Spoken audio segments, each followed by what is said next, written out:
Shalom.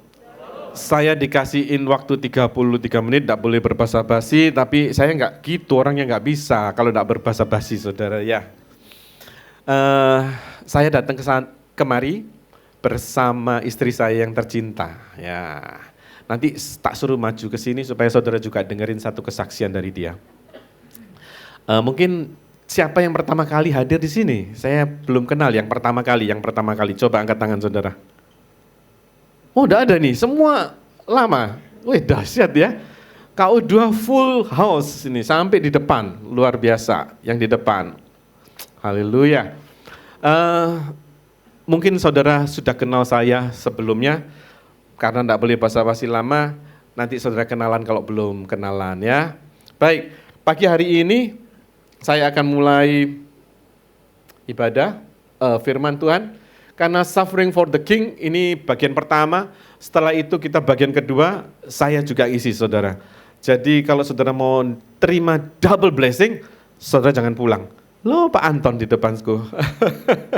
Saudara jangan pulang ya, tapi tetap tinggal, biar tambah berdiri. Sambil penuh tempatnya ya, haleluya. Oke,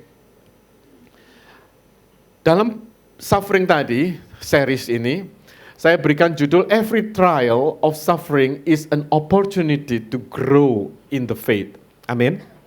Setiap persoalan atau masalah yang saudara hadapi itu membuat saudara semakin bertumbuh imannya, bukan semakin turun imannya. Katakan amin. Karena akhir-akhir ini saudara, zaman ini saya tadi dengar berbicara dengan beberapa rekan, selama COVID, hotel semua tutup 6 bulan, betul ya? Tidak ada pekerjaan sama sekali. Bayangkan saudara, itu anak, istri, yang lain itu cuma satu hotel. Berapa hotel di sini? Banyak sekali. Waktu beberapa teman saya datang ke sini, semuanya kelihatan sepi seperti Kuta, itu nggak ada kehidupan sama sekali. Bayangkan saudara, ini baru satu tempat loh saudara, baru Kuta. Bayangkan saudara tempat-tempat lain, banyak bisnis yang tutup.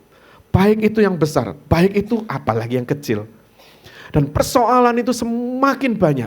Sedangkan kita ada persoalan ini dikatakan, setiap persoalan hidupmu itu akan membangkitkan apa? Imanmu. Nah, ini harus kita praktekkan saudara. Saya ambil ayatnya di Yakobus 1 ayat 12. Langsung aja ya. Berbahagialah orang yang bertahan dalam pencobaan. Kita baca sama-sama. 1, 2, 3. Apabila ya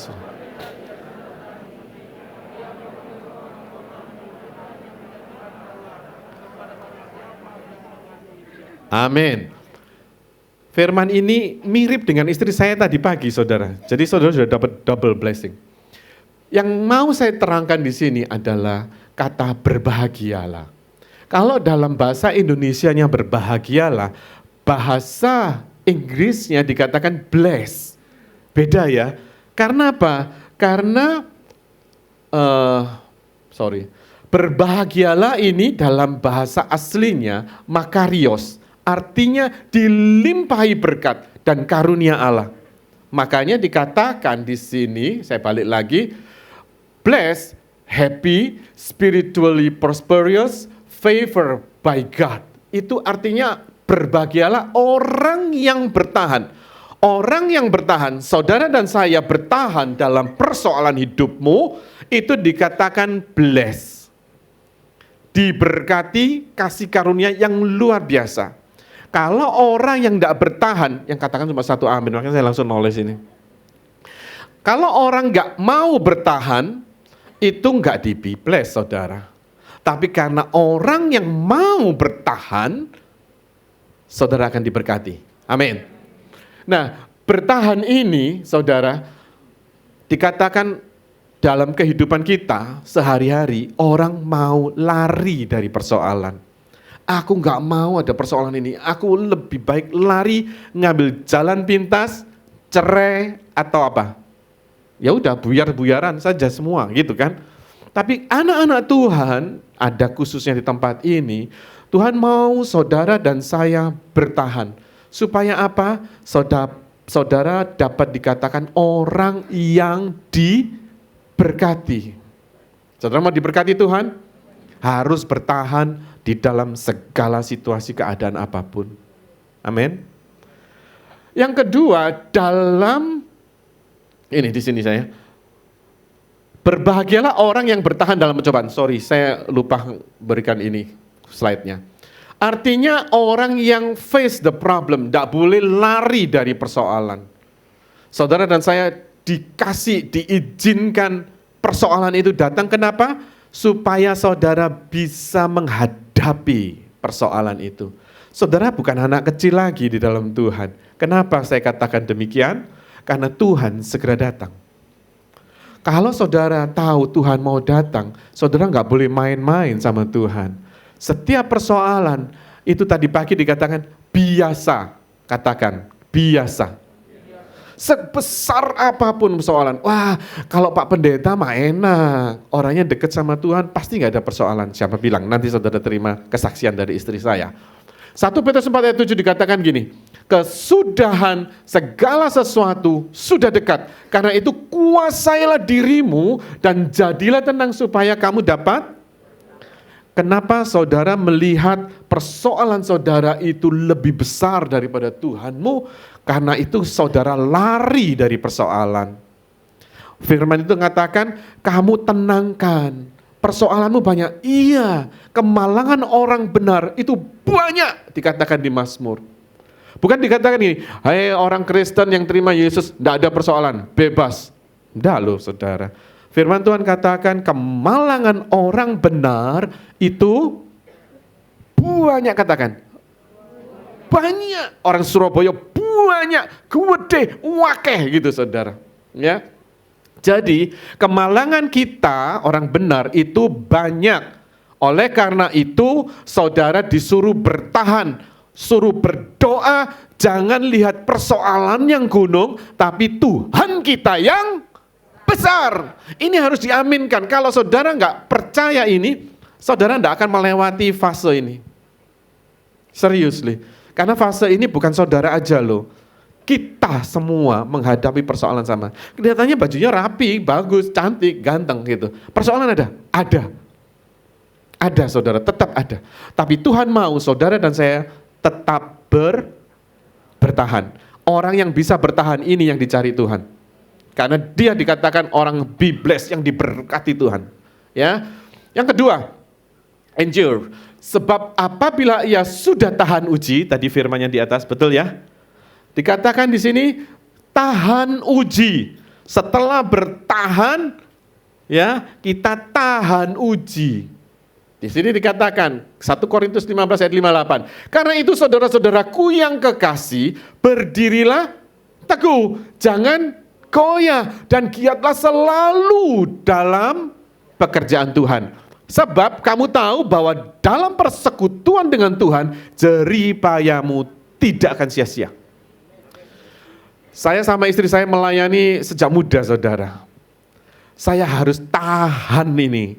Kalau saya nggak tahan dalam pekerjaan Tuhan, kalau pikiran saya sudah diklik time is money, saya akan pikirkan kekayaan bagaimana ya. Kekayaan bagaimana ya. Rumah satu mau ke rumah dua. Mobil satu akan mobil dua. Mobil tiga, istri nggak boleh tambah. Anak boleh. Ya. Kalau kita berpikiran kepingin sugih. Mau ngapain saudara? Itu Queen Elizabeth sudah meninggal kemarin ya, 2 hari yang lalu. Kekayaannya berapa? Banyak saudara. Dia bawa waktu meninggal? No. Ayo kita invest. Ini bukan saham saudara, tapi jiwa. Kita katakan jangan goyah, giatlah, selalu giat loh. Dalam pekerjaan Tuhan, bukan pekerjaan uang. Boleh kita makan perlu uang saudara. Saya nggak munafik. Saya butuh uang, saya kesini juga butuh uang. Benar nggak saudara? Tetapi mindset kita itu jangan ke uang saja. Gawatnya itu seperti itu. Karena dunia ini kan semakin gawat saudara ya. Bukan semakin menyenangkan. Bisnis apa aja ini susah orang katakan. Tapi ada bedanya buat anak-anak Tuhan yang giat dalam pekerjaan Tuhan. Karena di sini dikatakan serius, saudara. Saya nangis kalau saya ingat ini. Sebab kamu tahu bahwa dalam persekutuan dengan Tuhan, bukan giat dalam pekerjaan Tuhan saja, saudara, itu enggak cukup. Tapi saudara harus apa? Bersekutu dengan Tuhan. Kalau pemusik di sini melayani Tuhan, bukan? Sound system juga melayani Tuhan. Tapi kalau tidak ada persekutuan pribadinya, itu enggak benar. Percuma, saudara. Kenapa? Saudara akan merasa capek. Saudara akan merasa, aduh, aku sudah melayani. Ini saya tadi mulai dari KU1 ya. Nanti KU2, KU3 saya isi. Ini singernya sama, musiknya sama. Kalau mereka tidak ada persekutuan dengan Tuhan, mereka akan komplain, saudara. Apalagi sama gembalanya di tempat ini, itu suaramu jelek gitu, saudara. Itu musiknya jelek. Kenapa kamu? Itu rasanya down ini aku sudah. Tapi kalau kita ada persekutuan dengan Tuhan, persoalan datang, masalah boleh datang, tapi kita akan tetap tahan uji. Ini yang baru anak-anak Tuhan yang militan di akhir zaman. Kalau kita ngomongin, wah itu teori tok Pak, kita harus praktek, saudara. Makanya saya tanya, di sini ada yang masalah besar? Ada yang persoalan besar dalam hidupmu? Wah hebat, tidak ada yang angkat tangan. Saya sendiri yang angkat tangan, saya punya masalah. Hebat ya, tak pulang aja kalau gitu. Salah masuk kamar saya. Saudara, kalau saudara punya masalah besar, inilah momentumnya. Tunjukkan tahan ujimu di dalam menghadapi semua itu. Tunjuklah saudara dan saya bisa bertahan sampai kita garis finish well. Amin. Sebentar lagi Tuhan manggil kita. Gak tahu pulang dari sini kita bisa dipanggil Tuhan, saudara. Tahan uji dalam bahasa Yunani-nya dokimos, dihormati dan layak. Saudara mau dihormati? Tahan uji, bilang kiri kananmu. Tahan uji lo, jangan cengeng lo. Lo mau dihormati enggak? Yang keras saudara kalau bencekno gitu ya. Saudara, kalau kita tahan uji, ada persekutuan dengan Tuhan, itu seperti payung yang menutupi dalam kehidupan kita. Panah-panah si jahat, panahnya enggak satu loh saudara, banyak. Saudara akan tahan karena ada persekutuan dengan Tuhan. Yes, next. Yang ketiga, ini sudah terakhir saudara kok. Yang dijanjikan Allah kepada barang siapa mengasihi dia akan menerima mahkota kehidupan. Betul? Kalau saudara dan saya mau mengasihi dia, saudara dan saya akan menerima mahkota kehidupan.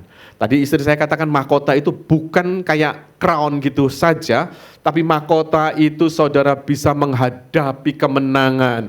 Saudara bisa menghadapi persoalanmu, saudara bisa mendapatkan keluarga yang bahagia, saudara bisa mendapatkan pekerjaan yang benar, saudara bisa menerima kesehatan dalam tubuhmu.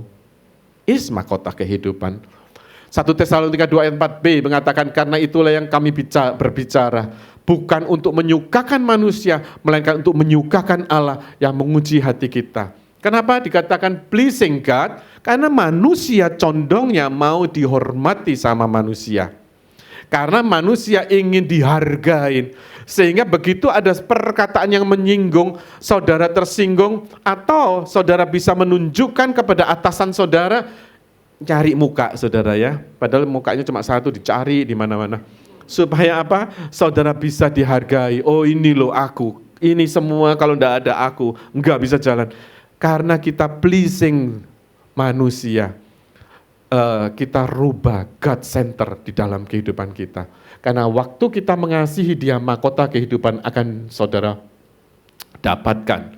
Focus on pleasing God, not the people. Amin. Oh, mau difoto silakan. Fokus on pleasing God, not people. Karena apa? Karena manusia condongnya kepada manusia.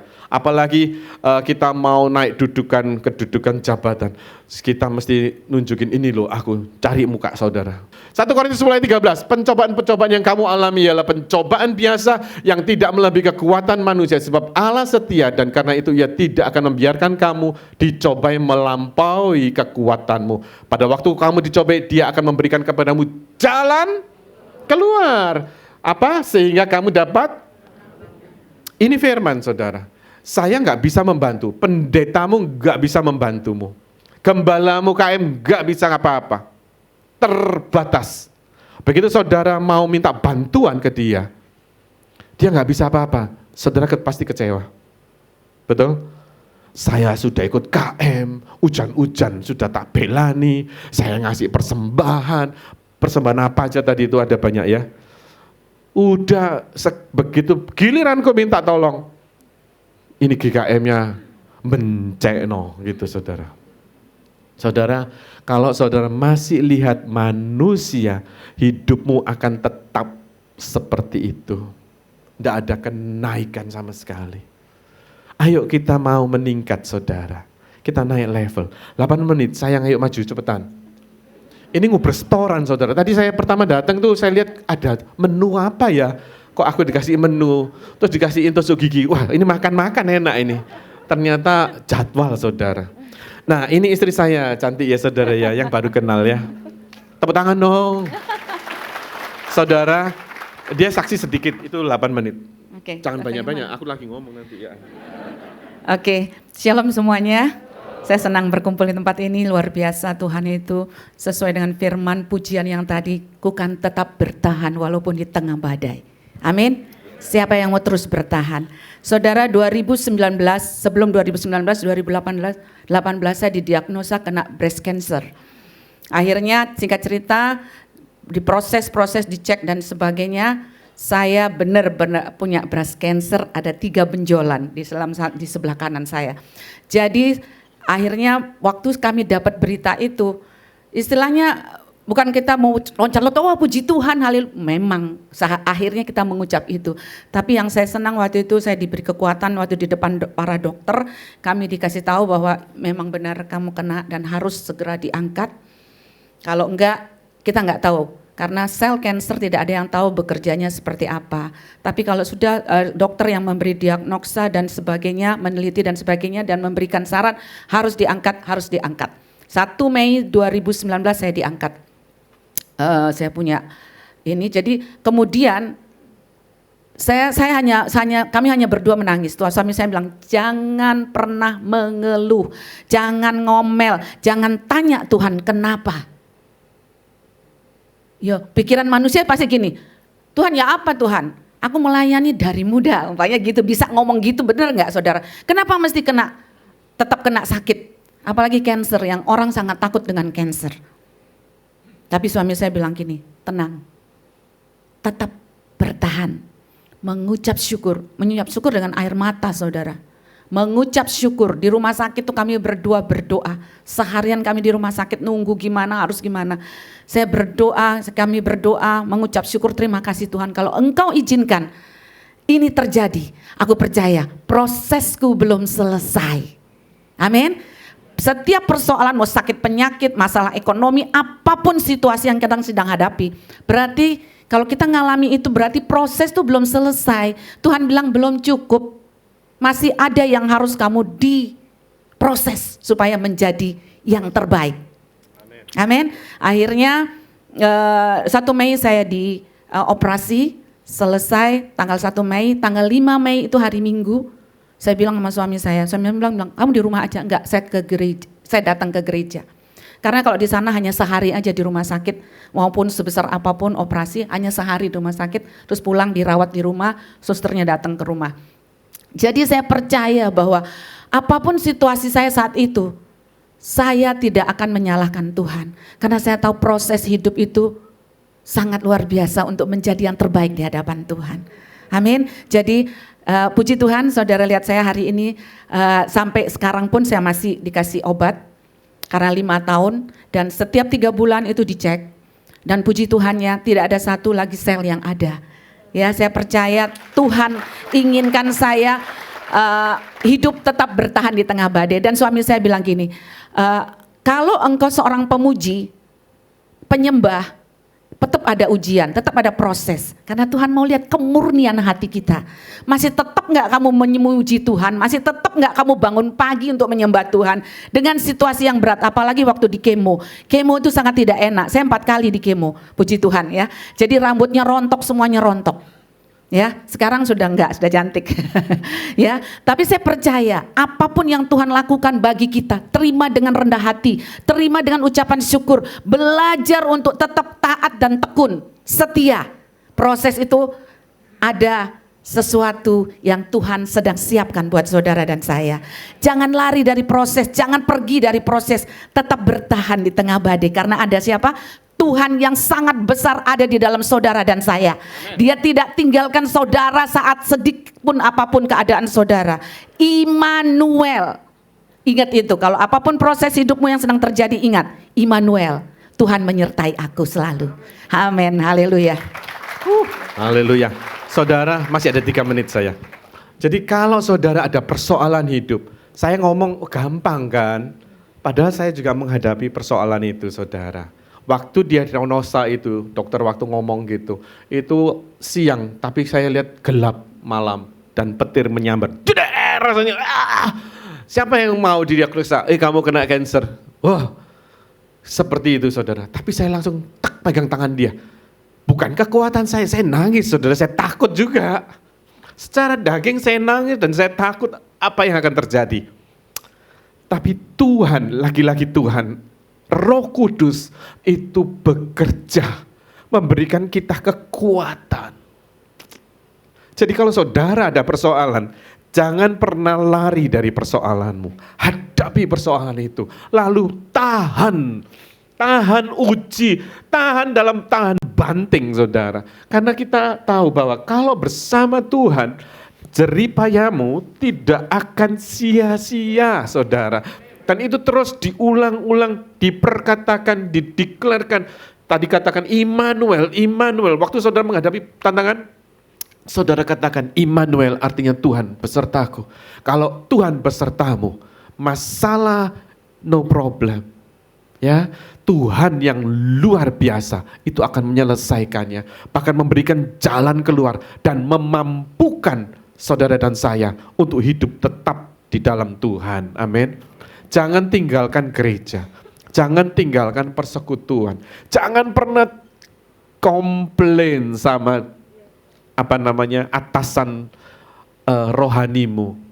Kita manusia tidak ada yang sempurna. Kita sendiri pun banyak kesalahan saudara. Cuman saudara nggak ngerti. Waktu saudara doa Bapak kami yang ada di dalam kerajaan surga, dikuduskanlah namamu. Kerajaan, jadilah kehendakmu di bumi seperti di surga. Makanan kami yang secukupnya dan seperti kalau dosamu mau diampuni, engkau pun harus mengampuni. Bagaimana saudara bisa dapat berkat? Bagaimana saudara bisa dikatakan berbahagialah engkau yang bertahan?